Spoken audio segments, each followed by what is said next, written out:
Bueno, buenas tardes. Ahora sí le damos la bienvenida formal en esta convocatoria de Paraclima y Crehuen. Por supuesto nos encuentran en nuestras redes, @paraclima.neuquén, @somoscrehuen. Y hoy en nuestra primera clase de nuestro curso online de calefacción y calderas. Como siempre, nos vamos a presentar. Karina, ¿querés comenzar? Bueno, muchas gracias. Bueno, me presento, mi nombre es Karina de los Santos, soy arquitecta, hace más de 20 años que estoy en la parte de termomecánica, comencé con calefacción, después me fui instruyendo, sigo estudiando, y bueno, aparte teóricamente de tener todo, bueno, no tener todo realmente, pero tener fundamentos teóricos, también me dedico a lo que es la obra, proyectos. Entonces, en este espacio, tanto con Lucas como con Federico, creamos este espacio para ayudarlos, para acompañarlos, para enseñarles tanto no la teoría, sino la práctica, lo que nadie no les enseña, lo que no aparece en los libros, ¿cierto? Esos errores que cometemos, que nadie, uy, mirá, si no me hubiesen dicho no hubiese hecho eso, no aparece en ningún lado. Entonces, este espacio, aprovechen, nosotros también los vamos a aprovechar a ustedes, para sacar es un beneficio de tener, mira, aparte tenemos un grupo de WhatsApp, mira, tengo esta consulta, y el problema mío capaz lo tuvo otra persona que lo puede resolver, cómo lo resolvió, así que este va a ser un espacio de reencuentro entre todos, ¿cierto? Entre técnicos, así que bienvenidos y gracias. Muy bien. Bien, Karina, gracias. Fede, te escuchamos. Bueno, mi nombre es Federico Páramo, yo soy el dueño de Paraclima. Hace 8 años que me dedico a la calefacción, tanto servicio técnico, obras, hacemos climatización en general, no solo lo que es calderas, hacemos aire acondicionado, centrales, rooftop, calderas, climatizadores de piscinas, etc. Soy idóneo en calefacción, no tengo ningún título de técnico, pero tengo mucha experiencia en calle que nos hacen, le vamos a transmitir todos esos tips que hemos aprendido con los años para que ustedes no cometan los mismos errores que cometimos nosotros, así que van a poder aprender a diagnosticar una caldera, a entender la lógica de funcionamiento, por qué falla, por qué no arranca. Actualmente en el local tenemos un banco de prueba donde es real, vamos a ver la caldera funcionando, vamos a ver uno por uno cada uno de sus componentes y vamos a poder enseñarle todo lo que hemos aprendido en estos años, tanto con Lucas, Cari y yo, así que esperamos que estén conformes con el curso y que puedan aprender todo lo que les enseñemos. Y bueno, después, finalizado el curso, también está la opción de los que quieran hacer prácticas en nuestro local, intensivas, que para gente que si se ponen de acuerdo en un grupito de personas pueden venir a Neuquén Capital y hacer prácticas cuando termine el curso, ¿sí? Así que bueno, muchas gracias a todos por inscribirse. Bueno, como siempre es un gusto. A los que no se inscribieron, inscríbanse. Ahí está. Como siempre es un gusto estar acá dando el curso y con mis colegas. Como verán, tenemos mucha formación y experiencia, ¿sí? Mi nombre es Lucas Bertera, hace 25 años que trabajo en climatización.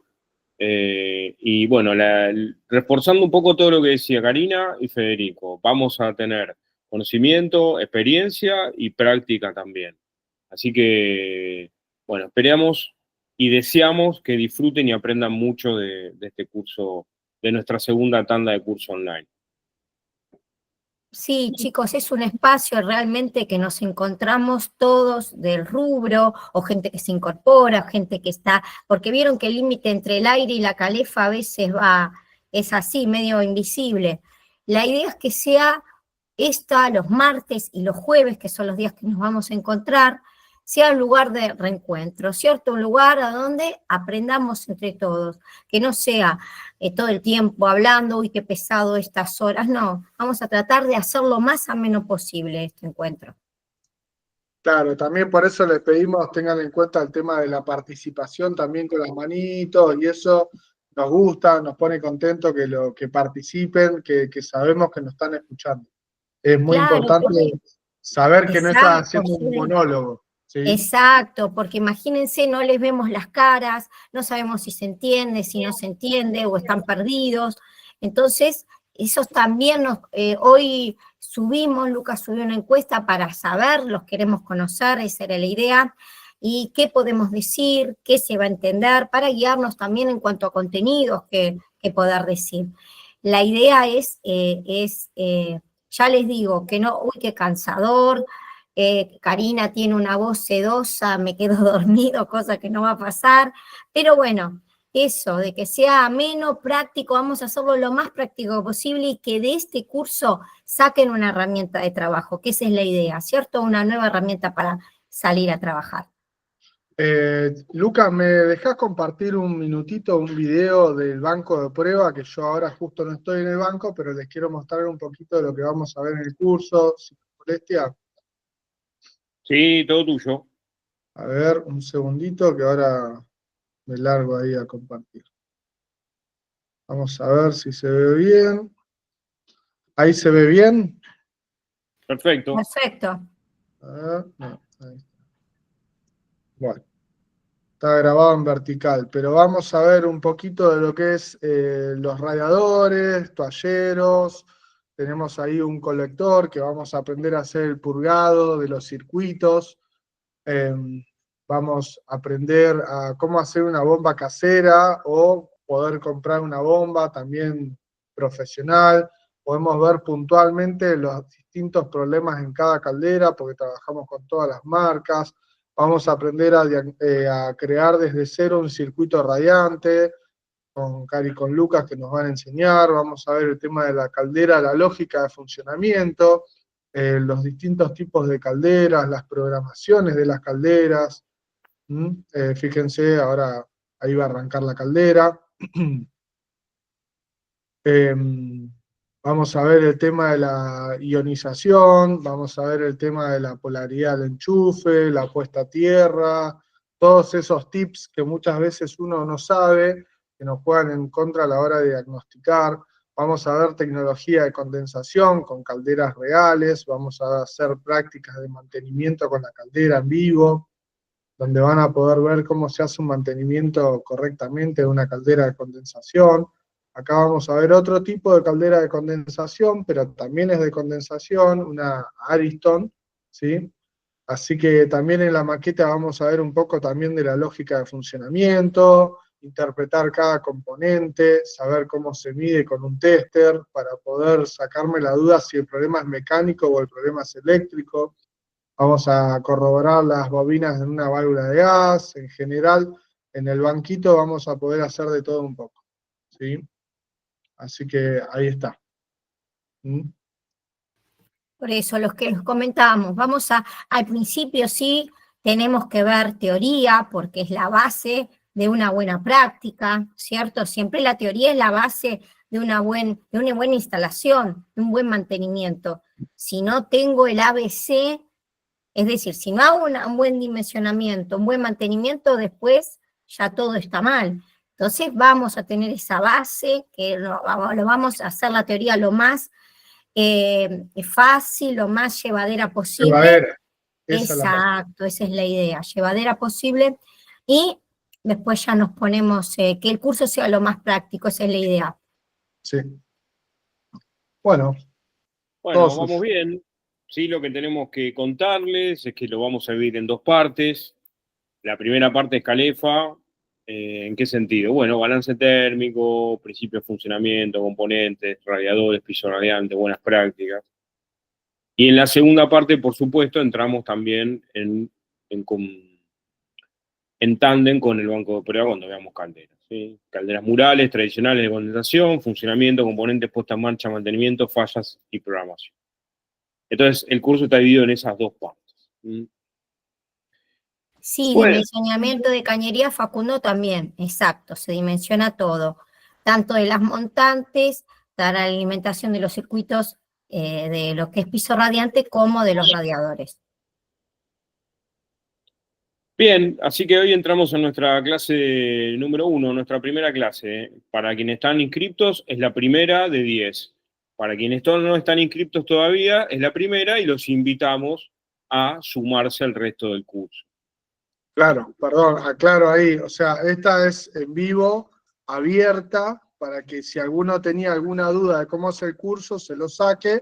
Ya las próximas clases van a ser exclusivas para los que pagaron el curso. Para los inscriptos, exactamente. Y hoy llamamos a nuestra primera clase Ciencia y Calefacción. ¿Qué significa esto? Bueno, vamos a ver algunas cuestiones básicas de principios básicos de física en calefacción por agua. Así que, bueno, después de toda esta introducción, comenzamos. No podemos comenzar de otra forma que no sea hablando de el calor. ¿Y qué es el calor? Bueno, el calor no es más que energía térmica, energía expresada de esta manera.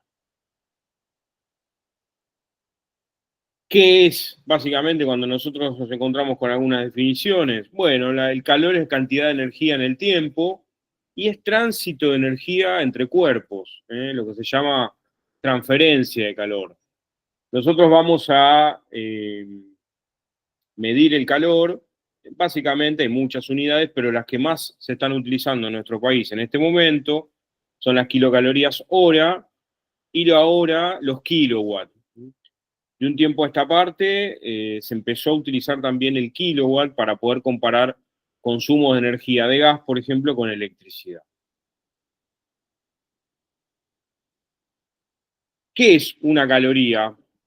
Es la energía necesaria para elevar 1 grado centígrado, 1 gramo de agua.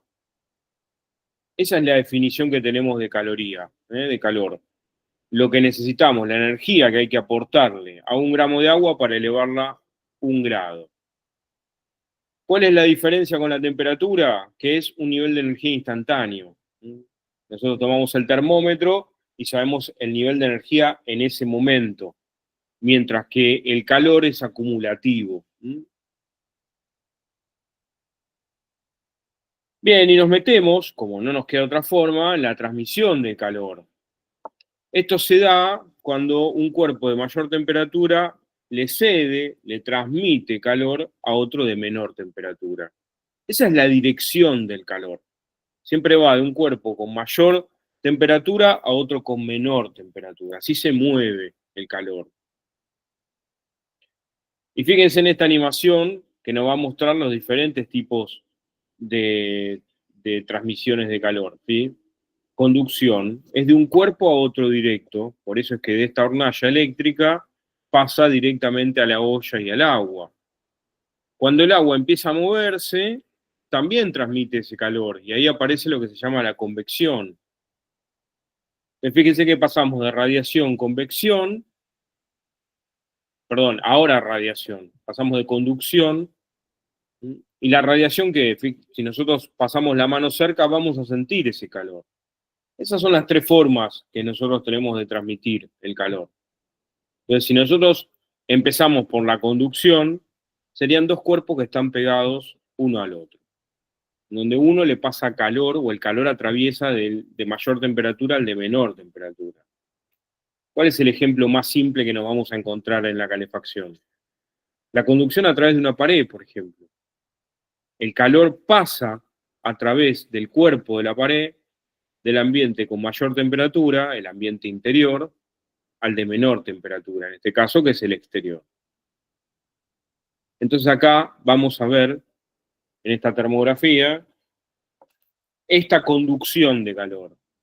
Una termografía que es una fotografía que muestra los niveles de temperatura, el calor, en definitiva. Entonces ahí todos los colores que están más cercanos al naranja o al rojo muestran puntos de mayor temperatura. Y lo que está sucediendo es que el calor está atravesando la pared, se está perdiendo al exterior a través de la conducción. ¿Qué otra forma tenemos de transmisión de calor? Bueno, la convección. Acá no hay contacto entre dos cuerpos, sino que se mueve a través de un fluido el calor. En la olla se movía a través del agua que circulaba. En nuestro sistema de calefacción lo hace, por ejemplo, el radiador. El radiador lo que hace es ser atravesado por aire con baja temperatura. El aire al atravesar el radiador toma temperatura y vuelve al ambiente y genera este movimiento. La convección no es más que movimiento. Entonces, de este movimiento de aire hay transferencia de calor. El calor se transfiere, en este caso, a través del aire. ¿Cuándo lo vemos esto? Bueno, cuando trabajamos con un sistema de radiadores, por ejemplo. Lo que estamos viendo ahí es la caldera, enviándole el agua de circulación a los radiadores. Y esas flechas que aparecen de color azul, que se transforman en rojas, representan el movimiento del aire, la convección del aire. El aire con temperatura asciende, cuando se enfría, cae. Este movimiento es muy sutil. Para quienes hayan estado alguna vez en una instalación de calefacción con radiadores, no van a notar el movimiento del aire. Pero existe y está presente, y es así como calefacciona el sistema de radiadores. Por ahí, perdón Lucas, sí, a veces dale. lo podemos ver con las cámaras térmicas, ese movimiento de aire muchas veces nos lo permite la cámara térmica. Exacto, ahí tenemos una representación gráfica del movimiento de calor. Y por último, la tercera forma de transmisión de calor, que es la radiación. Acá tampoco hay contacto entre los cuerpos y sí aparece el fenómeno de electromagnetismo. Lo veíamos en la hornalla cuando se alejaba la olla. ¿Dónde lo vemos en nuestro sistema de calefacción? En el piso radiante, como lo dice su nombre. El calor se va a radiar desde el paquete constructivo del piso al ambiente.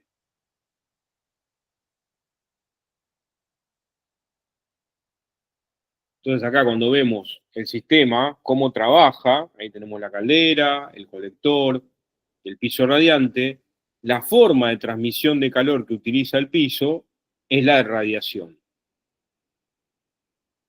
Ya después cuando veamos cada uno de los sistemas, el de radiadores y el del piso radiante, vamos a ver un poco más sus características, las propiedades de climatizar con convección y las propiedades de climatizar con radiación. Son dos tipos de transmisión de calor.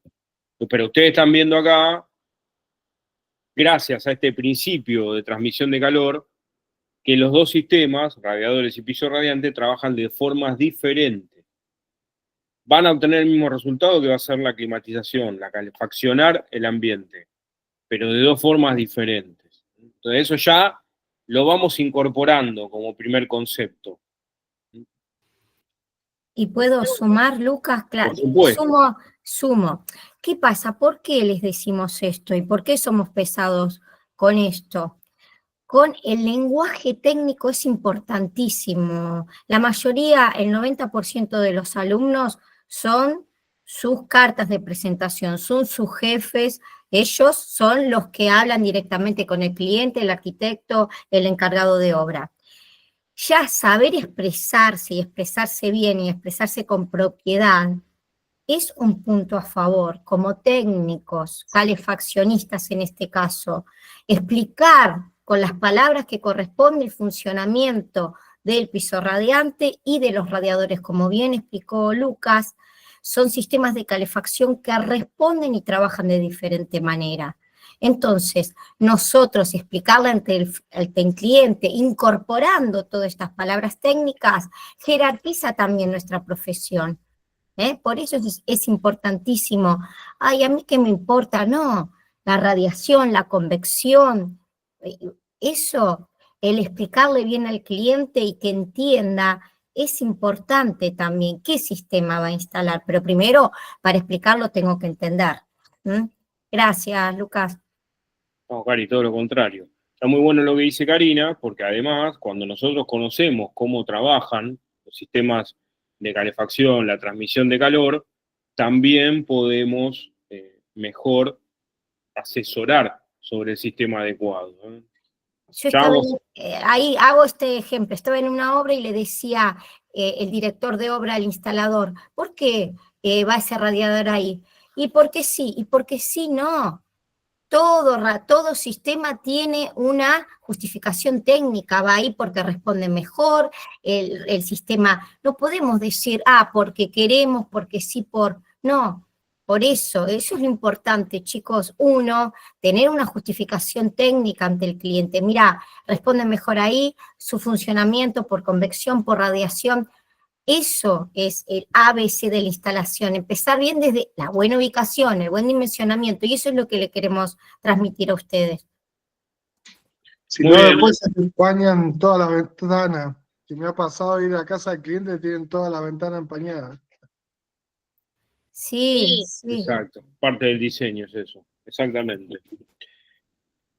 Bueno, fíjense cómo ya en nuestra primera clase, por más que estamos hablando de conceptos básicos, empezamos a introducirnos en la terminología de la calefacción, los conceptos básicos para después mejor asesorar y poder proyectar mejor el sistema. Bueno, y cerramos la parte de calor con algo que es muy común, que es que una kilocaloría es 1,16 watts. Entonces nos va a pasar que 1000 kilocalorías son 1,16 kilowatts.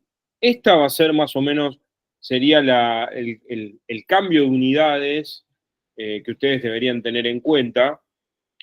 ¿En qué sentido? Bueno, ¿para qué sirve trabajar en kilocalorías o en kilowatts? Bueno, básicamente para poder comparar energías, diferentes energías. ¿Sí? Como les decía antes, los que trabajan en aire habrán notado que los equipos de aire ya están viniendo con sus unidades de potencia expresadas en kilowatts.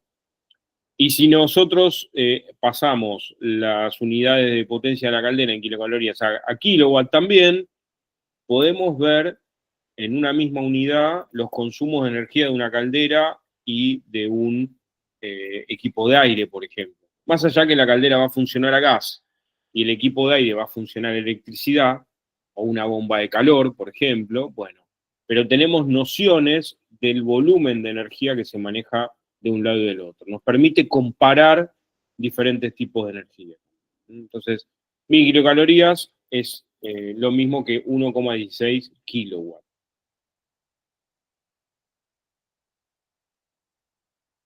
Bien, y ahora sí, la pregunta que acá sí habilitamos los micrófonos también. Le preguntamos a los que están conectados y nos están viendo ahora, en este momento, ¿existe el frío? ¿Los escuchamos? No. No.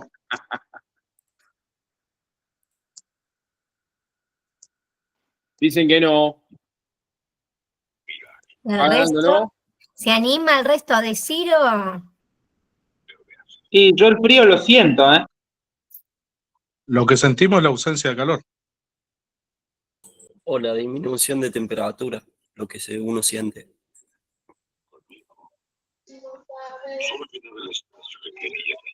Bueno, a ver, para los que puedan, hacemos la encuesta.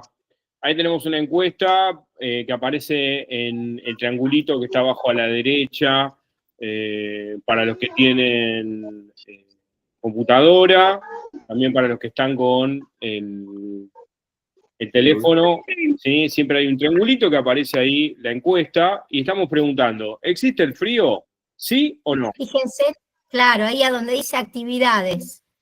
Exacto. Está el chat, al lado dice actividades, al lado del candadito. Exacto, es un triangulito que ahí aparece la encuesta. Acá no aparece nada.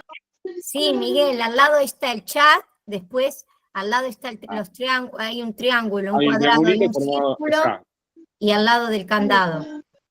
En el triangulito ustedes van a encontrar la encuesta.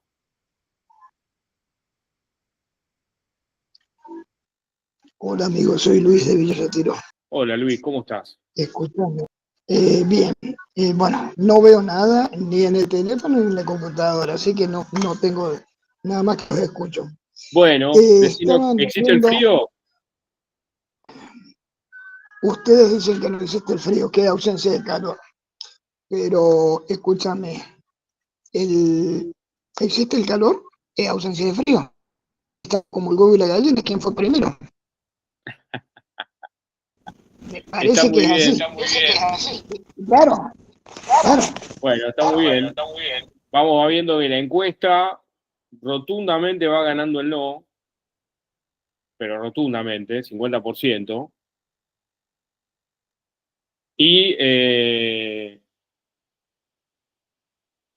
Igual faltan votar, no se animan, hay muchos, no saben o contesta, tendremos que agregar.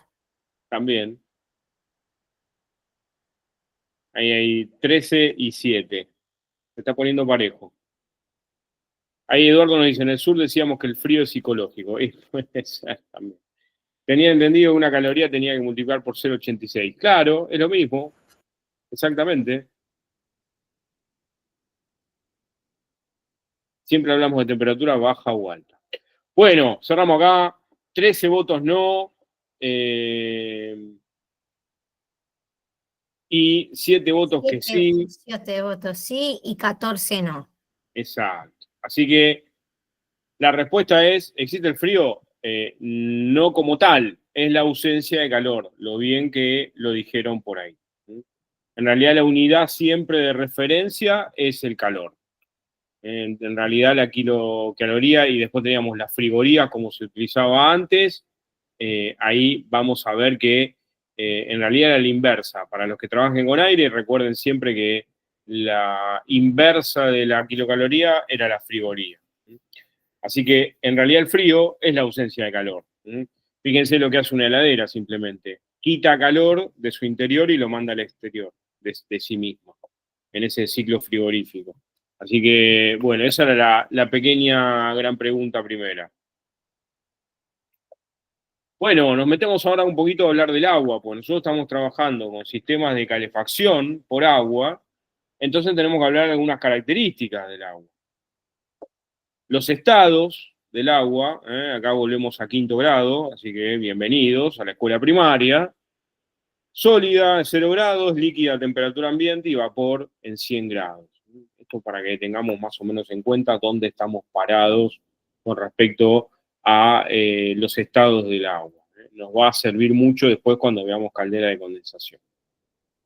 Bien, cuando baja la temperatura, la mayoría de los componentes se contraen y cuando aumenta la temperatura se expanden.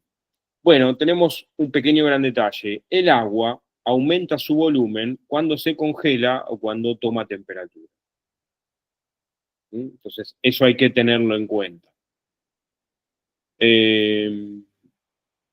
Acá está lo que estábamos diciendo, ¿no? El agua tiene esta característica.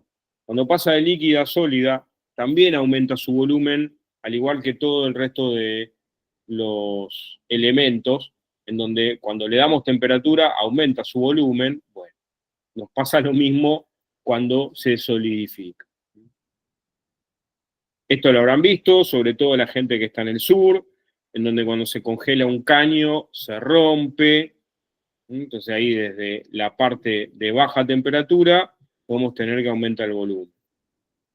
Por eso es que existen este tipo de accesorios, muy útiles también para la zona de la Patagonia, que es una canilla para exterior anticongelamiento. Entonces, cuando el agua se empieza a congelar o a bajas temperaturas, este equipo antihielo, ¿qué hace? Gotea y el movimiento de agua evita que se congele.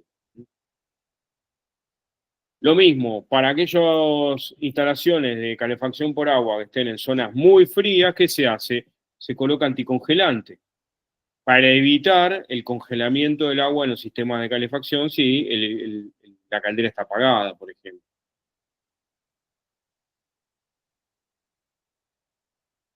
¿Y por qué es importante entender que cuando el agua toma temperatura dilata? Porque ahí está la función del vaso de expansión de una caldera.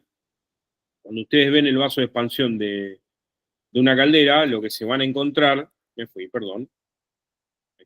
Lo que se van a encontrar es que el vaso está dividido en dos partes.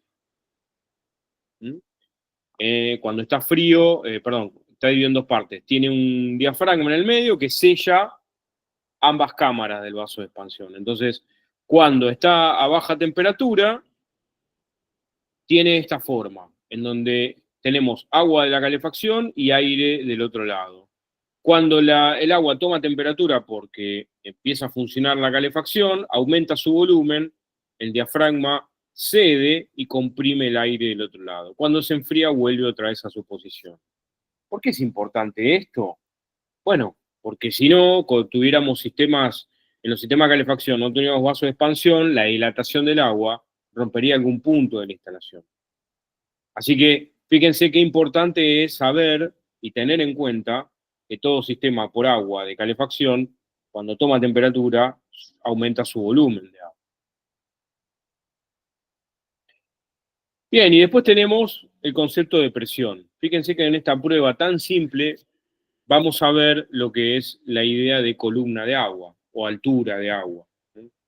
Tenemos 3 puntos en una botella, en donde se les va a hacer una perforación, y esta perforación lo que va a permitir es la salida de agua.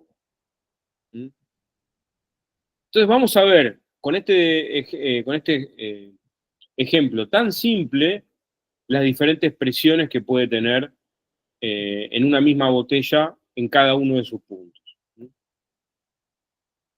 Lo que está haciendo es agujereó la botella, la está tapando, va a tapar todas las perforaciones que hizo con la agujereadora y acto seguido va a llenar con agua la botella. Entonces lo que vamos a ver es que esa botella va a tener cierta presión de agua, pero no es siempre igual. Y acá vamos a entender por qué colocar el tanque más alto en una casa nos da mayor presión. Fíjense lo que pasa con el punto más bajo. Tiene mayor diferencia de altura con la superficie del agua, tiene mayor presión. Y en la misma botella tenemos diferentes puntos de presión de agua, de acuerdo a la altura entre la superficie y la perforación. Entonces, esto también es importante, porque nuestros sistemas de calefacción por agua están cargados con cierta presión.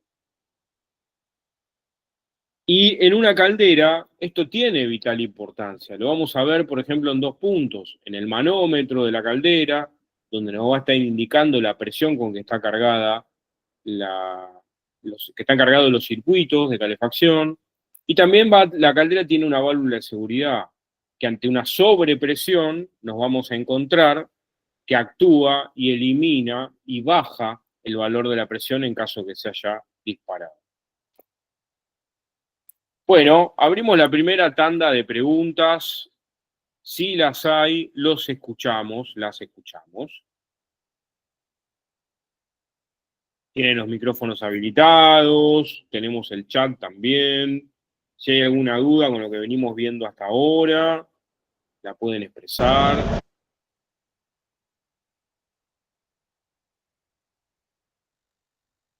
Bueno, vemos muchos pulgares hacia arriba. Kevin nos dice no de 10 por ahora. Bueno, muchos pulgares, muchas gracias.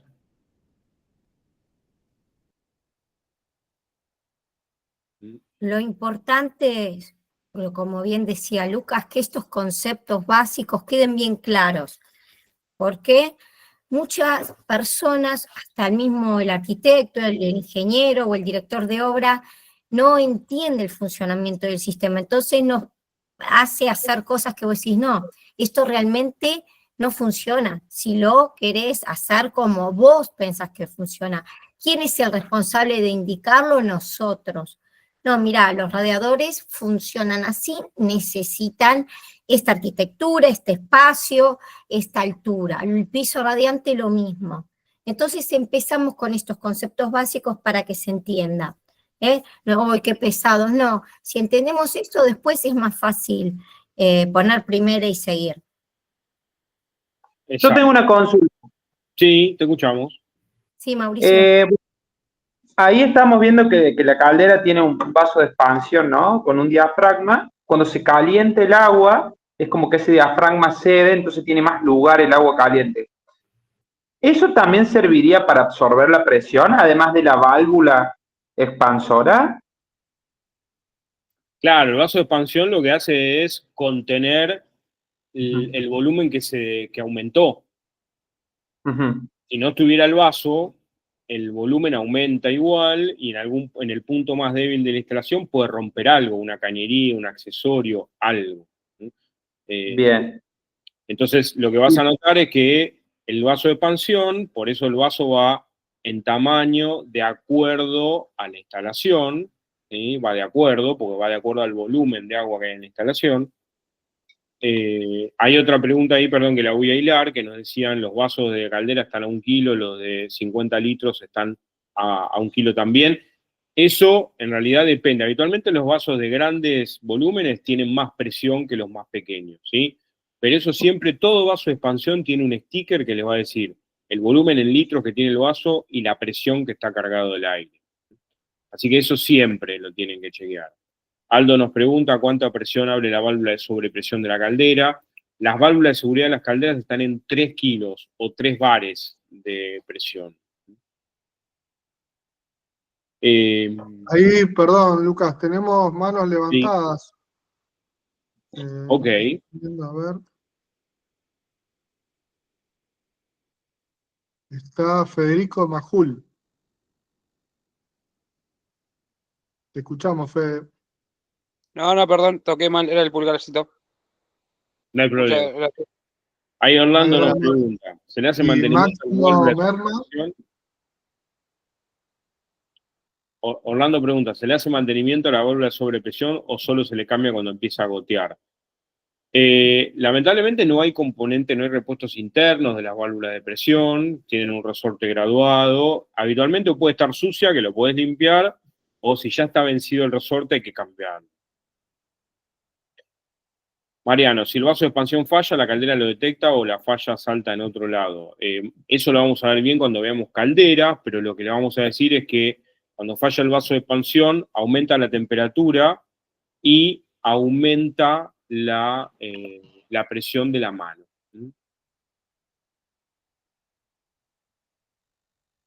Bien.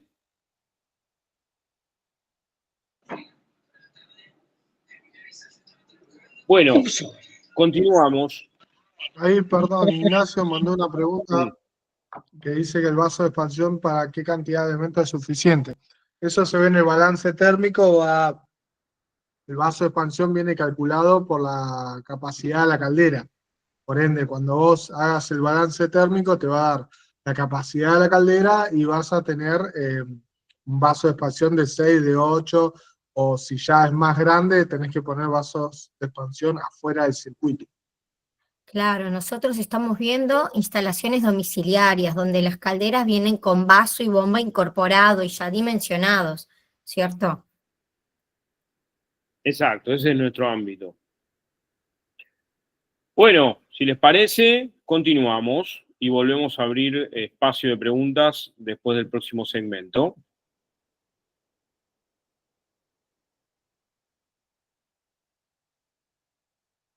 Bueno, acá nos metemos con la calidad del agua, como nuestro fluido caloportador, que así se le dice al agua en los sistemas de calefacción, es el agua, básicamente. Tenemos que hablar un poquito de calidad. Y cuando hablamos de calidad, hablamos de aire, suciedad, sarro.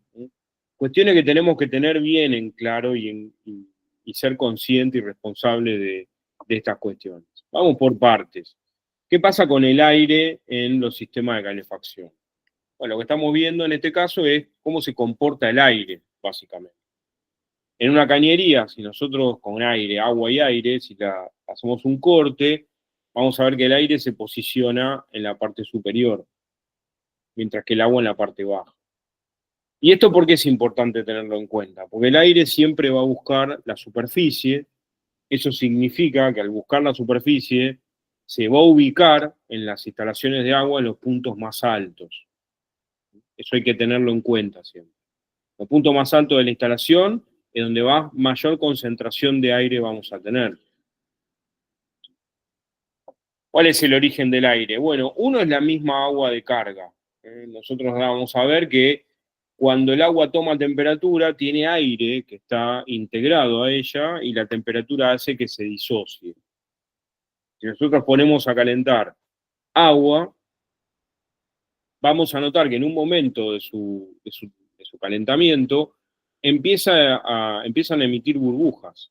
Esas burbujas es aire que está entremezclado con el agua, que al tomar temperatura se separa. Entonces, por eso es muy común que nosotros carguemos nuestros sistemas con agua y tengan aire, por más que purguemos bien, porque hay un aire disuelto en la instalación, en el agua, perdón, que al tomar temperatura se disocia, se separa. Así que esto es uno de los orígenes. Aparte, piensen también, nosotros tenemos una instalación vacía de agua y llena de aire y tenemos que revertirla, llenarla con agua y vaciarla de aire. Pero fíjense todos los inconvenientes que trae el aire en un sistema de calefacción. Vamos a ver cada uno de los puntos. Bueno, los radiadores, ¿qué sucede? Cuando hay aire baja el nivel, primero hay ruido, que eso lo va a escuchar el usuario. Dentro del radiador cae el nivel y se empieza a escuchar también un goteo dentro del radiador. Por supuesto que donde hay aire hay baja temperatura. Entonces perdemos climatización. ¿Qué pasa en la cañería? Bueno, lo que hablábamos antes, el aire ocupa un volumen que debería estar el agua. Eso también representa una calefacción ineficiente. Si hay mucha presencia de aire y hay componentes metálicos, vamos a tener corrosión. Fíjense todos los problemas que nos puede traer el aire. Y si hablamos de bombas, las bombas pueden cavitar. ¿Qué es esto? Es un fenómeno que se da por una aceleración que tienen las burbujas de aire inmediatas en la bomba, que al acelerarse de esta forma, explotan violentamente y van rompiendo las turbinas de la bomba. Eso es lo que se llama cavitación. Ahí lo vamos a ver un poquito más en detalle. Esto es bien de obra, cuando ustedes tengan el sistema funcionando. Habitualmente el aire se ubica en el elemento, está más alejado de la llave. Nosotros vamos tocando los elementos desde la llave hacia otro extremo y vamos notando cómo se va enfriando. Bueno, eso puede ser consecuencia del aire, la menor temperatura. Además, que nos da menor calefacción, también genera ruido en la circulación, las burbujas. Esto el usuario ¿cuándo lo nota? De noche, cuando todos los ruidos del ambiente bajan, entonces ahí el ruido del aire en el radiador se hace más presente, se hace más notorio. Exacto, Lucas, es lo que vos decís. El propietario te dice, escúchame a la noche, cuando me voy a dormir, escucho ruidos en el radiador, escucho ruido en las cañerías. Bueno, alarma. Es esto lo que comenta Lucas. Cuando veamos posición, ubicación de grifo de purga, recordemos esto también. El mismo cliente te dice, ¿sabes qué? Puede ser que yo a la noche, durante el día, el movimiento, no, a la noche escucho que en los radiadores hay ruidos. Eso alarma, hay aire. Bien, Lucas. Sí, y es molesto, es molesto. Tal cual lo que dice Karina, y se escucha de noche, que es cuando, bueno, el usuario más lo va a notar. Bueno, si tenemos muchas partes metálicas, podemos tener problemas de corrosión también, eso se va generando en los componentes metálicos de la instalación. Y acá teníamos lo que sucede con las calderas. Este fenómeno de cavitación, que parecen básicamente en la práctica como si fueran pequeñas explosiones o balazos que tiene la turbina de la bomba. Y esto se da porque el aire se acelera cuando pasa por la turbina y en esa aceleración explota violentamente la burbuja de aire. Bueno, ¿qué podemos hacer en la instalación para disminuir la presencia de aire? Podemos instalar desaireadores o separadores de aire. Básicamente, los desaireadores o purgadores, como también se los conoce, lo que hacen es expulsar del sistema burbujas de aire. Mientras que los componentes, que son un poco más modernos, que son los separadores de aire, van a expulsar las micro burbujas. O sea que es un accesorio que, fíjense el tamaño de las micro burbujas. 0,02 milímetros a 0,1 milímetro. De ahí su nombre, ¿no? Microburbuja. Entonces, estos separadores de aire son más efectivos en cuanto a que ese tamaño de microburbujas, los purgadores a los que estamos habituados, no pueden quitar del sistema. Perdón, Lucas, a mí me gustaría Sí. hacer una aclaración que por más que el sistema tenga desariadores o separadores, siempre hay que purgar, como le vamos a enseñar después con los radiadores o el piso radiante, porque no garantiza que saque todo el aire que hay dentro del circuito. Va a eliminar poquito aire, ¿sí? Esa aclaración nada más. No, está muy bien. Y también eso va atado a la pregunta de cuánto tiempo es normal tener aire en los sistemas de calefacción. Y desde cero, de un sistema nuevo que se pone en marcha, 1 o 2 meses, es muy normal tener aire. ¿Y qué eso que se refleja? Que la presión de la caldera cae porque el aire se expulsa, cae la presión. Eso es normal. Ahora, después de ese tiempo, si me dicen, che, la presión de aire cae 1 vez por semana, bueno, ahí ya no es un tema de aire, ¿sí? Pero desde una puesta en marcha hasta que purgamos más o menos lo mejor posible el sistema, 1 o 2 meses pasan tranquilos. Acá un poco lo que decía Fede, esto lo vamos a ver más adelante, pero es un adelanto, cómo purgar un radiador. Fíjense que los radiadores tienen un purgador manual que nosotros abrimos, dejamos que salga el aire y una vez que sale solamente agua, volvemos a cerrar. Y eso nos damos cuenta porque habitualmente el elemento que está al lado del purgador, del lado contrario de la llave, es el que menor temperatura tiene. Y este es un caso hermoso, que esto se llama sifón invertido. Es cuando, por ejemplo, la cañería tiene que atravesar una puerta, sube y baja. Bueno, ¿qué les decía? ¿Qué hablábamos recién de dónde está ubicado el aire? En los puntos más altos de la instalación. Entonces, ese tipo de situaciones, si pueden evitarlas, mejor, pero si no hay otra opción, bueno, en esos puntos más altos, Lucas, claro, y es área de discúlpame, auto. Lucas, lamentablemente lo piden mucho los arquitectos porque no rompas el piso, no pases por el piso, pasa esto. No, ay, ¿sabes qué? Hacer radiadores en la remodelación, pero no me rompas el piso, no me toques el piso. Y claro, ustedes por querer hacer lo que le dicen y lo que le pasa, ahí esto es un punto, Lucas, que sabés los errores que veo muchísimo con esto, sí. Claro, claro, claro, por eso es que en esos puntos, y fíjense otro detalle, no sé si se ve en la imagen, igual esto, ay, me fui, perdón, lo que vamos a notar acá, fíjense que es que acá los radiadores tienen un purgador automático directamente. Entonces, de esa forma, también ayudamos en estas situaciones tan extremas con los desaireadores en el mando y en el retorno, en los puntos más altos, y en los radiadores más cercanos a estos sifones invertidos, desaireadores automáticos en los radiadores también. Bueno, pasamos a otro punto que es el tema de la suciedad en los sistemas. Fíjense cómo se comporta. Nosotros veíamos antes el corte de la cañería con el agua y el aire, ahora están invertidos.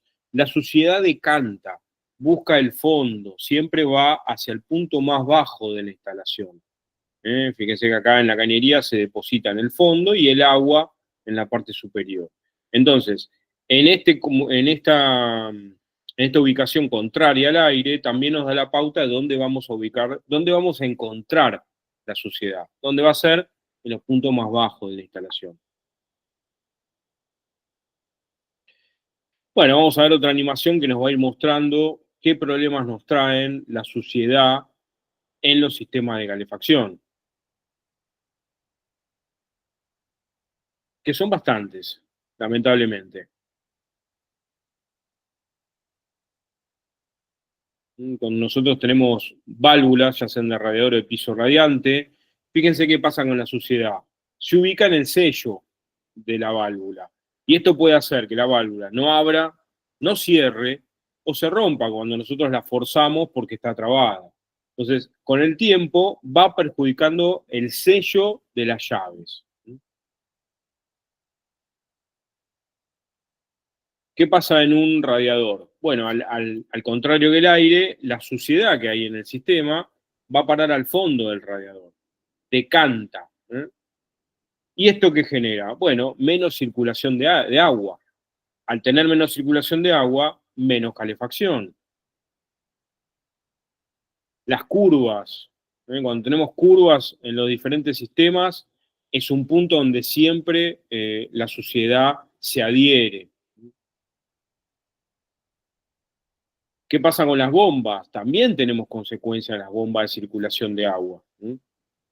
Lo que nos va a pasar es que se ensucia toda la turbina y además las bombas habitualmente tienen su eje magnético. Si hay suciedad magnética, partes metálicas, van a parar ahí. ¿Y qué pasa con las calderas? Bueno, la suciedad es, al igual que el sarro, que lo vamos a ver después, es aislante térmico. Entonces, cuando nosotros tenemos suciedad depositada en los intercambiadores de la caldera, para obtener el mismo resultado, la caldera consume cada vez más gas, porque es como colocarle un aislante térmico. Bueno, acá lo vemos un poquito en detalle, la suciedad se decanta en los radiadores, por ende el radiador va a tener menor temperatura y sobre todo en la parte baja. En las bombas tenemos el eje, que si tenemos suciedad con partículas metálicas, se adhieren al eje y pueden perjudicar, lo mismo que se adhieren en la turbina y pierde la hidrodinámica la turbina de la bomba. Entonces eso hace que impulse menos agua también. O sea, es como si perdiera fuerza de impulsión la bomba cuando tiene suciedad. Y en los intercambiadores. Esa película que se va formando es como aislante térmico. Lo mismo que ya vimos antes, llaves y colectores en donde la suciedad se va depositando en el sello que van teniendo. Bueno, ¿qué podemos hacer? Para esto existe lo que se llama desfangador. Fíjense que el desfangador cumple la función de un filtro, pero no se tapa. Lo que hace es circular el agua a través del desfangador, la suciedad impacta contra una rejilla plástica que tiene y decanta. Entonces se va acumulando, y ahí también tiene imanes, que esos imanes atraen y fijan todo lo que son partículas metálicas. Entonces toda esta decantación de suciedad que se produce en el fondo del desfangador no afecta la circulación, no es que se tapa como un filtro. Entonces, fíjense que para la limpieza, ahí lo que está haciendo es quitar los imanes, y en la parte inferior tiene una llave que al abrir va a descargar toda la suciedad. Hasta que ya sale agua limpia, listo, cerramos. Esa es la forma de mantenimiento de un desfangador. Y repetimos, no perjudica la circulación de agua porque no se tapa como un filtro. Bien, y lo otro también que podemos hacer cuando tenemos problemas de suciedad es trabajar con bombas de limpieza. Estas bombas lo que se hacen es, se conectan al sistema, se conectan a la caldera, hacen un retrolavado en un sentido, en el otro, y la ventaja que tienen es que podemos limpiar todo un sistema, por ejemplo, de radiadores, sin la necesidad de quitar los radiadores en la instalación, porque la limpieza clásica, y en eso Fede también tiene experiencia, la limpieza clásica es quitar los radiadores, lavarlos, lavar la instalación, volver a colocar los radiadores. En este tipo de equipo, en donde la bomba es una bombita con un reservorio, donde nosotros inclusive le colocamos líquidos, productos de limpieza, la bomba hace un retrolavado en un sentido y en el otro y limpia todo. Y después lo podemos inclusive conectar a la caldera. Entonces, de esta forma no hay que desarmar más que desconectar la instalación, pero no hay que desarmar ningún radiador, ningún punto de la instalación. Entonces ahí tenemos otra manera de limpieza. Y la clásica, la más simple de todas, es cuando nosotros tenemos un colector de piso radiante, por ejemplo. ¿Qué hacemos? Cerramos todos los circuitos, dejamos uno abierto, le inyectamos agua por un punto y la extraemos por el otro colector, cerrando el paso obviamente a la caldera. Entonces lo que hacemos es primero barrer con toda la suciedad y también barrer con el aire. Esto lo vamos a ver más en detalle en puesta en marcha, pero esta es una forma clásica de limpieza y purgado de un sistema de piso radiante. Hacerlo circuito con circuito, lo que nos permite la limpieza y el purgado.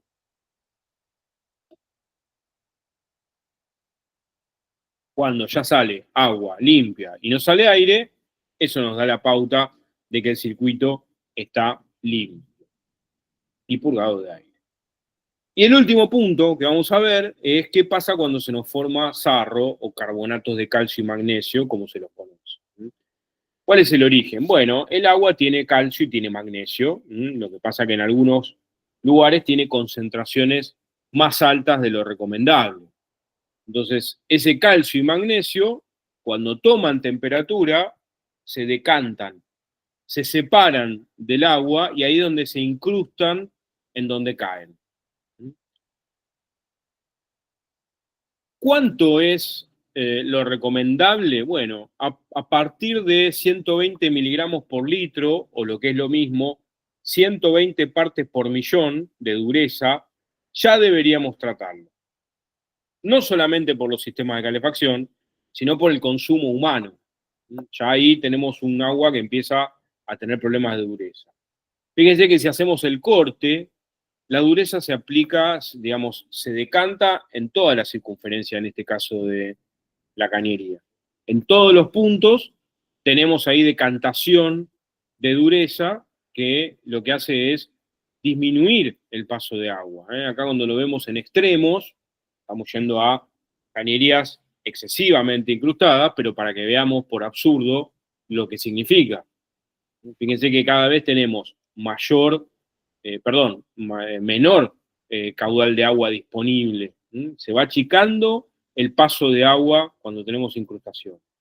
Pasando un hilito de agua caliente y le quita 100% rendimiento a todo tipo de instalación. Claro, se genera una aislación, ese mismo sarro no permite que el calor fluya. Exacto. Tal cual lo que dicen. Y está bueno lo que está diciendo Karina, porque además puede ser no solo de calefacción, sino de sanitario, las consecuencias que tengamos. Claro.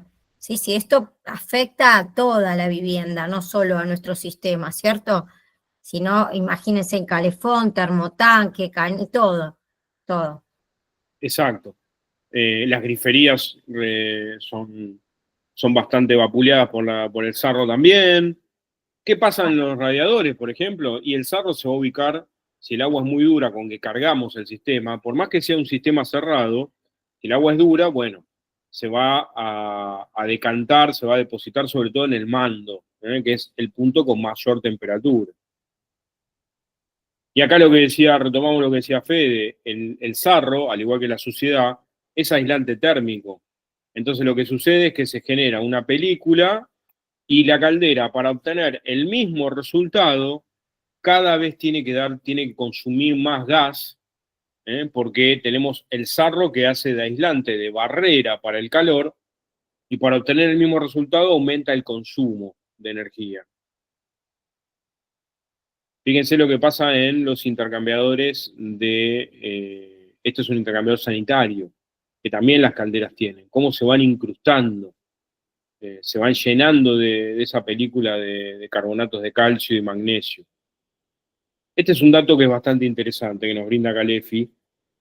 Fíjense que en el intercambiador, a medida que aumenta la capa de sarro, el espesor de la capa de sarro, aumenta el consumo energético. Con 1 milímetro tenemos un 10%, con 3 casi 20%, con 7 milímetros casi 40%. Y ya después de 10 milímetros tenemos más del 50% de energía, se dispara. Ni hablar de 15 milímetros. Pero 10 milímetros es ya un centímetro de sarro. Entonces, se dispara mucho el consumo de energía. Bueno, ¿qué podemos hacer? Bueno, podemos tratar el agua, por ejemplo. tenemos ablandadores o dosificadores de polifosfato. Cuando nosotros trabajamos con ablandadores de agua, el ablandador tiene dos consumibles, la resina de intercambio catiónico y sal entrefina, prelavada. Lo que tiene el ablandador es que quita el sarro, los carbonatos de calcio y magnesio del agua, los retira. Eso lo hace gracias a esta resina de intercambio catiónico que retiene los carbonatos de calcio y de magnesio.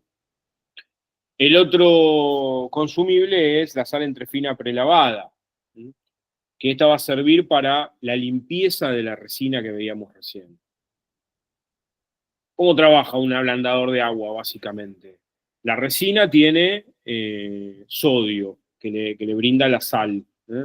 Entonces, cuando llega el agua con calcio y magnesio, digamos que este es el agua de entrada, así, esta es el agua de entrada, pasa por la resina. ¿La resina qué hace? Retiene el calcio, retiene el magnesio y lo reemplaza por sodio. Lo que nos vamos a encontrar es que vamos a tener un agua levemente salada, pero muy levemente salada, pero que ya no tiene ni calcio ni magnesio, o sea, no tiene dureza. Entonces, bajo este sistema, acá vemos un ablandador en donde tiene la resina, en donde se produce este intercambio con los carbonatos de calcio, y el otro consumible que es la sal. ¿Para qué sirve la sal? Cada cierto tiempo, lo que hace un ablandador de agua es generar una salmuera, y con esa salmuera limpia los carbonatos de calcio y magnesio de la resina. Es como, en la jerga se la conoce como regeneración. Esa regeneración no es más que la limpieza con una salmuera de la resina para que vuelva a poder captar la dureza, el calcio y el magnesio. Bueno, la instalación es bastante simple. Vamos a tener que, tenemos el ingreso, siempre se le coloca una válvula de seguridad y un filtro para que no entre ninguna suciedad.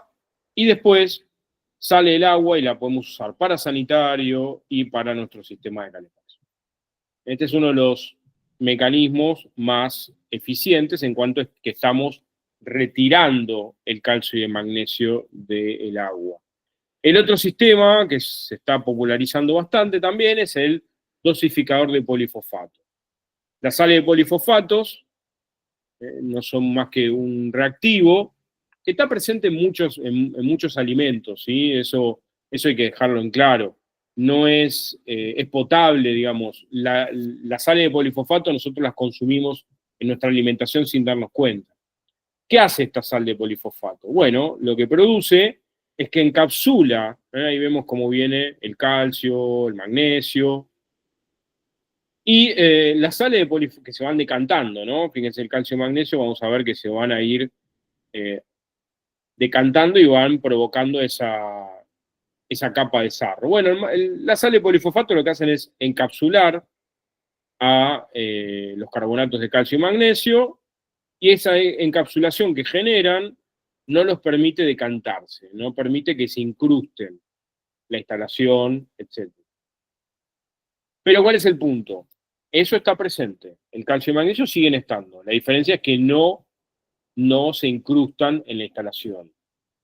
Por las dudas, acá les dejamos, fíjense, que las sales de polifosfato están presentes en la gaseosa, en la leche. Fíjense que el agua tratada tiene 5 miligramos por litro y una yema de huevo tiene 13.400 miligramos por litro. Chocolate tiene 16.000 miligramos por litro. La leche 2.000. O sea, estamos en niveles muy bajos y sin embargo es algo que consumimos sin saberlo prácticamente. Bien, ¿cómo trabajan estos dosificadores polifosfato? En este caso estamos viendo uno que va justo por debajo de la caldera. El agua ingresa, pasa por el polifosfato, las sales lo que hacen es encapsular los carbonatos de calcio y magnesio y evitan que se incrusten.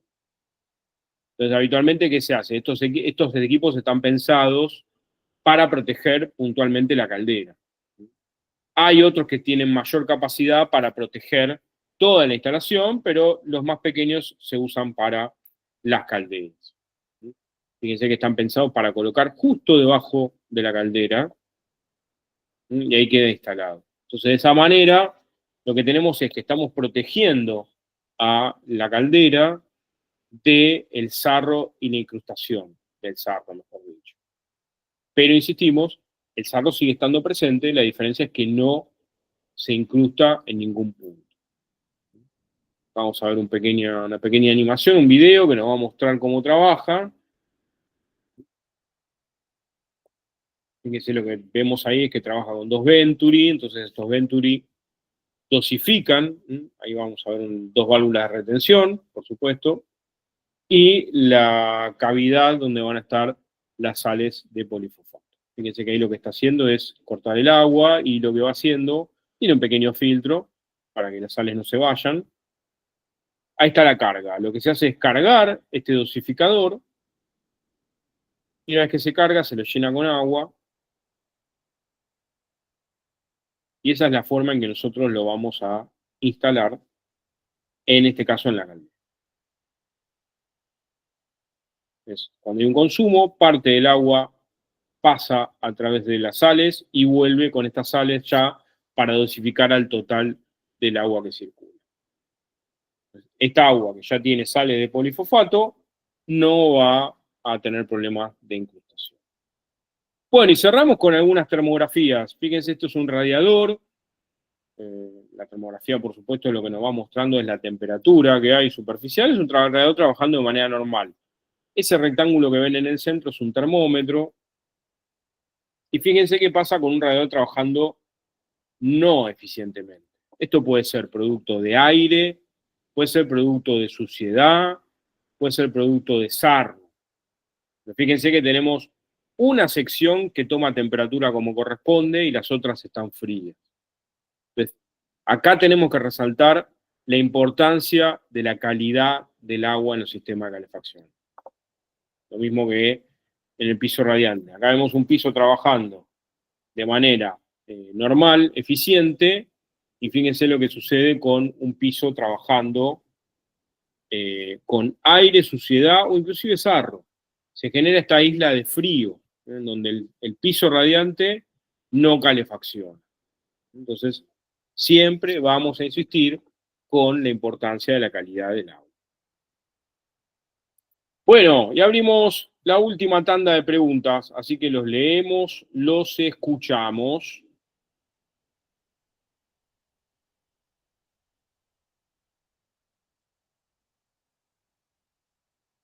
Nadie tiene manito levantada, habla el micrófono. Ahí Pablo, si quieres hacer una consulta, Pablo. Sí, la consulta que quería hacer, me quedé pensando, porque voy tomando nota, en la resina de intercambio catiónico. Sí. Retiene el calcio y el magnesio, y dijo que devolvía, y ahí me quedé. Ah, sí, no hay problema. Devuelve un poquito de sodio, ¿sí? Entonces, lo que hace la resina cuando se produce ese intercambio es que capta, reemplaza en el agua los carbonatos de calcio y magnesio por sodio. Por eso es que el agua sabe levemente salada, digamos, pero está dentro de los márgenes de potabilidad, digamos. Y la sal fina, la sal fina prelavada es para hacerle como una especie de retrolavado a la resina. Exacto, es sal entre fina, prelavada, habitualmente es específica, digamos, para ablandadores de agua, y lo que hace es eso, una vez cada cierto tiempo, porque los ablandadores habitualmente tienen caudalímetros, entonces cada cierta cantidad de litros que pasan, hacen lo que ellos le dicen, es un retrolavado, pero ellos le dicen regeneración. La jerga se le llama como regeneración, que es esta limpieza con salmuera de toda la resina, donde ya queda de vuelta el sodio y se elimina el calcio y el magnesio. Por eso es que estos ablandadores tienen una descarga, que es que después de cada limpieza hay una descarga que no es potable, que es una conexión más que es para eliminación de todo ese retrolavado que hace. Muchas gracias. Por favor. Ahí Lucas, Facundo, y Sí. tiene la mano levantada. Facundo. Hola, ¿qué tal? Buenas noches. La pregunta mía era con respecto a la formación de sarro incrustada en las cañerías. Ajá. Una vez que eso se produce, ¿cómo lo limpiaríamos? ¿Cómo haríamos que el caño vuelva a ser permeable en un 100%? 100% es difícil, pero los polifosfatos te ayudan bastante. Lo que vas a hacer con los polifosfatos es, además de proteger el agua que circula, también hacen una leve limpieza de lo que ya está incrustado. ¿Mm? Pero bueno, llegar al 100% una vez, todo depende del grado, ¿no? De Claro, incrustación por que ahí, tengas. si me permite dar un ejemplo, por ejemplo, nosotros hemos limpiado cañería de hidrobronce, muchos años de uso, con vinagre o ácido muriático. El tema es que tenés que ser muy meticuloso y saber que podés correr el riesgo de que se pinche la cañería en algún punto, porque ya estás como en un manotazo de ahogado, ¿no? Estás como tratando de revivir un muerto. Entonces, lo podés usar, tenés que ser cauteloso y saber eliminarlo enseguida una vez que lo dejás tratar, lo retirás del circuito, lo tenés que hacer con los radiadores afuera, porque si le entra el radiador te lo va a pinchar seguro. Entonces podés hacer un lavado del circuito con ácido muriático o vinagre, pero no sería lo ideal, lo recomendable, ¿no? Bueno, bien. Sí, me pasó más que nada con una cañería sanitaria más que calefacción y bueno, quería ver por ahí había algún producto que se podía usar que no fuese vinagre o ácido muriático como para hacer como una circulación y que de esa forma se haga un barrido y poder limpiar la cañería para que bueno, pase mayor cantidad de agua. Sí, Muchísimas gracias. los dosificadores de polifosfato pueden ser una opción. Bien. Bueno, gracias. Por favor. Gracias, Aldo. Ah, no, gracias. Tenemos Aldo también, si querés, Aldo. Bueno, Facundo preguntó algo que estábamos más o menos hablando. Iván nos dice, ¿el sarro se incrusta en alguna parte de cañería plástica? No, siempre el sarro va a estar en las partes metálicas de las instalaciones. Francisco nos dice, agua destilada en el sistema de calefacción y ionizadores en el sanitario. Es muy buena opción, es muy buena opción. Agua destilada y agua desmineralizada, el gran debate, ¿cuál usamos? La otra vez nos comentaba alguien que es mejor el agua desmineralizada que el agua destilada. Exacto. Sí, desmineralizada, Lucas, sí. Claro, porque lo que nos pasa con el agua destilada es que se torna un poco ácida, ¿sí? Entonces, muchas veces lo que recomendamos es que si van a usar agua destilada, usen 80%, 70-80% agua destilada, 20-30% agua común, para que no se genere que no sea muy ácida el agua que está circulando. Leonardo, Lucas está con la mano levantada, Leonardo Lacomba, Néstor, Esco, si quieren abrir micrófono. Néstor, de este lado. Néstor, Hola, sí. ¿Me escuchan? Sí, perfecto. Tengo entendido que lo que es el piso radiante es agua que está en un circuito cerrado. ¿No usa el agua de lo que es el agua común de la canilla? ¿Se carga con alguna forma, no sé, algo particular? Porque no me quedo con eso. Todos los sistemas que vamos a ver, que son radiadores y piso radiante, son circuitos cerrados de agua. Lo que pasa es que en algún momento vos tenés que cargar el sistema, ¿sí? Es lo que hablábamos antes, vos pasás de un sistema vacío, lleno de aire, vacío de agua, a un sistema que tenés que llenar con agua y vaciar de aire. Y en ese punto es lo crucial, que ahí es donde está la importancia, en el llenado de la instalación, con qué calidad de agua lo vas a hacer. Por eso es que si ustedes están en zona de agua muy dura, y en el chat también comentaban, es una buena opción usar lo más recomendable es desmineralizada o destilada con un porcentaje de agua común.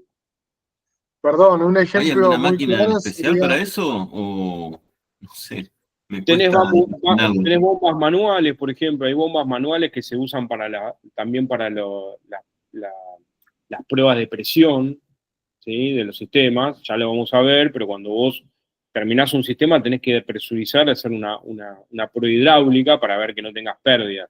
Esas son bombas manuales que directamente le cargas con el agua de buena calidad que tenga y con un pistón manual vas cargando el sistema, ¿eh? La conectás a algún punto de la instalación. perdón, le comentaba que un buen ejemplo es, por ejemplo, el auto. Si uno es un circuito cerrado donde usa agua desmineralizada. Si vos al auto le agregás agua con sarro de la canilla, se va a generar sarro dentro de todo el circuito. Con las calderas pasa exactamente lo mismo. Por eso es tan importante el uso del agua desmineralizada. Claro. Exacto. ¿Puedo hablar un segundo ahora? Néstor nos Sí, levantó perdón, la perdón. mano. Escuchá, vos sabés que respecto de esto que estamos hablando del agua, PEISA hasta este año recomendaba agua mineral, agua destilada en las cañerías para radiadores. En una charla este año ya dejó de recomendar el agua porque dice que el agua normal, que genera un poco de sarro, ayuda a prevenir la corrosión de los radiadores. Sí. El sarro, como que, bueno, ¿viste? El sarro lo tapa. Eso es. El criterio, no sé, la verdad. Mirá, no vamos a discutir lo que dice. No, por eso te digo, yo No, crecí no vamos a entrar en un debate. crecí con el tema del agua destilada. Sí. Ahora vienen y me dicen, no, es mejor qué sé yo. No, el punto, a ver, nuestra posición siempre es esta: agua destilada 80-20 con agua común, agua desmineralizada. También hay diferentes productos que se le pueden utilizar se puede agregar a la instalación. Los aditivos de la Perdón. marca, exacto, Lucas, los aditivos de la marca, como bien dice Lucas, no nos vamos a poner a pelear con PEISA. Raro, no sé quién habrá sido el de la opinión, pero hace años que... No vamos a entrar en esos debates. Claro. Pero sí vamos a Chicos, marcar nuestra perdón. posición. Sí. No es la Lo idea. más importante, más allá del agua, todo que es muy importante, es que el circuito sea lo más hermético posible y no estar rellenando continuamente. Si vos agregás agua de la red, pero ese circuito es un circuito hermético que se baja con normalidad 4 veces por año, no vas a estar generando tanto sarro, el sarro ya decantó, por ende el circuito va a durar. Sí, sería muy importante que no tenga pérdidas, que el vaso de expansión esté ok y no estén rellenando continuamente el circuito porque ahí no hay circuito que aguante. Eso es más importante que vos le pongas la mejor agua del mundo a un circuito y después estés rellenando continuamente, lo vas a estropear igual. Ese detallecito. Bien, no, la estanqueidad del circuito es básico, Sí. tal cual lo decís, es básico. Tenemos que tener un circuito sin pérdidas. Pero bueno, retomando, la calidad del agua impacta, fíjense, todo lo que fuimos viendo impacta y fuertemente en la instalación. Pablo nos pregunta, ¿son las mismas sales que utilizan las lavavajillas? Tengo entendido que sí, que los polifosfatos también los utilizan las lavavajillas como para evitar, como trabajan con alta temperatura, para evitar incrustaciones internas. Mariano, ¿sirven para termotanques? Todo lo que vimos sí sirve, por supuesto. Sirve tanto el ablandador como el dosificador de polifosfatos. Arturo, en mi caso uso ácido cítrico para el sarro en máquinas de hielo. Bueno, buen dato. ¿En qué concentración lo utilizas, Arturo? Si podés escribirnos ese dato, nos suma. Aldo, si usamos circuito cerrado, genera sarro igual, no, pero tarda mucho. Bueno, es lo que hablamos, ¿no? Todo depende de la calidad del agua y la dureza del agua. Si ustedes tienen dudas, hay pequeños tests que se venden que sirven para saber el valor de dureza del agua.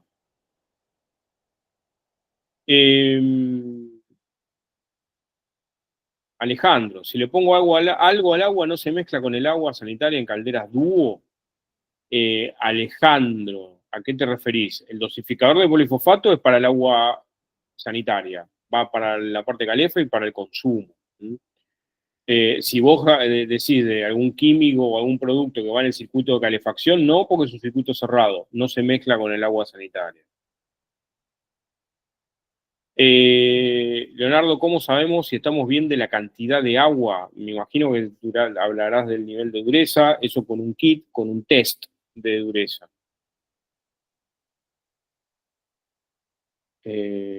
Colector para piso radiante, ¿es mejor plástico por el sarro o latón? Qué buena pregunta. Lo que pasa es que si vos tenés buena calidad de agua, es indistinto si utilizás plástico o sarro, ¿sí?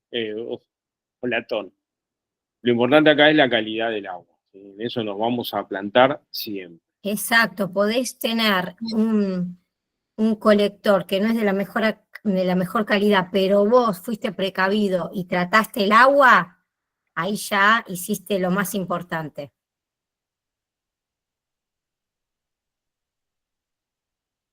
Bien. Bueno, no sé si hay alguna pregunta más. Buenísimo. Recuerden, todas las clases quedan grabadas en el link. Toda la información que compartimos con ustedes, pueden bajarlo, pueden imprimirlo, hacer las impresiones. Vamos a compartir manuales, el cual ustedes van a poder imprimir y utilizarlo como manual de consulta. Todo lo que vemos lo compartimos. Y aparte, si a alguien le quedó alguna duda, recuerden que son parte de un chat donde hay técnicos, como todos nosotros, a donde también podemos compartir dudas que se me presentan en el trabajo, dudas, ay, ¿sabes qué? Me quedé pensando qué dijeron. Así que los esperamos. A los que no están, los esperamos. Bueno, gente, si no hay más duda, hasta acá llegamos con nuestra primera clase. Para nuestros inscriptos, los esperamos el jueves. Para quienes se quieran inscribir, tienen el formulario que está puesto en el chat. Ahí ustedes llenan con sus datos y nos contactamos para poder inscribirse. Son 10 clases y esta fue la primera. Así que hasta acá llegamos. Muchas gracias. Muchas Nos vemos el gracias a todos. jueves. Nos vemos el jueves. Muchas gracias. Gracias a todos, nos vemos el jueves. Nos vemos.